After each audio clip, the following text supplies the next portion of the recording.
हाय सगळ्यांना. तर आज मी बनवणार होते पनीर पराठा. ताईंनो, ज्या ज्या रेसिपी मला येतात त्या मी तुमच्याशी शेअर करणार आहे इथून पुढं.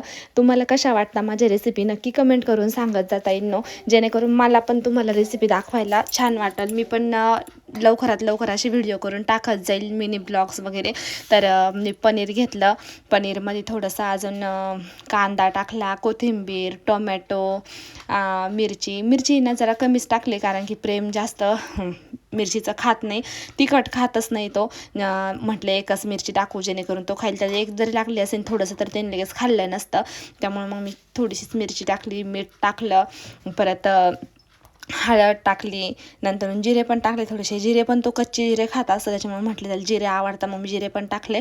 आणि सगळ्यात फेवरेट त्याचं मॅगी मसाला आहे. मॅगी मसाला मी ना सुक्या भाज्यांना पण टाकत असते, सुक्या भाज्या पण खूप छान होतं त्याच्याने. आणि म्हणून मी पनीर पराठ्यामध्ये पण मॅगी मसाला टाकला. म्हटलं त्याला आवडतो, मग मी टाकून घेतला. नंतर ते सगळं मिक्स केलं, कणिक मळून घेतलं आणि एकच पारी लाटली. मी एक पारीचा कधीच पराठा करत नाही ताईंनो, कारण की माझ्याकडून ते सगळं मिश्रण एक साईड पळतं ते एक पारीचं जर केलं तर, त्यामुळे मी कधी करत नाही. पण तुमच्यासाठी मी करून दाखवलं आज. ते कसं ना, एक पारी केली की त्याच्यामध्ये टाकलं ते मी जेव्हा ते पॅक करायचं ते सगळं वरती येतं माझ्याकडनं, त्यामुळे मी शक्यतो तसं करतच नाही. पण आज केला आणि तो एकदम मस्त झाला होता. तो एक केला आणि नंतरून मग तो लाटून वगैरे घेतला आणि तुपामध्ये भाजून घेतला. तूप आहे ना ताईंनो माझं घरचंच असतं, मी घरीच तूप बनवते.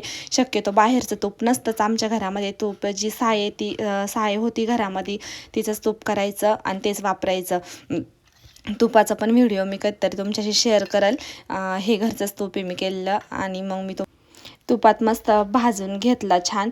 आणि नंतरून परत एक केला तो मी 2 पाऱ्यांचा केला. 2 पाऱ्या ज्या असताना ते मी बटाट्याचा जेव्हा पराठा करते तेव्हा पण मी ती 2च पाऱ्या करते, कारण की त्याच्याने मस्त होतं माझ्याकडनं. मला तीच सवय 2 पाऱ्यांचीच करायची. मी 2 पाऱ्या लाटते मस्त आणि त्याच्यामध्येच बटाटा वगैरे जर पराठा करायचा असेल ते करते. पुरणपोळी पण शक्यतो आम्ही तसंच करतो. मी आईकडं जसं शिकलेली आहे तसंच करते मी काय असं वेगळं काही करत नाही.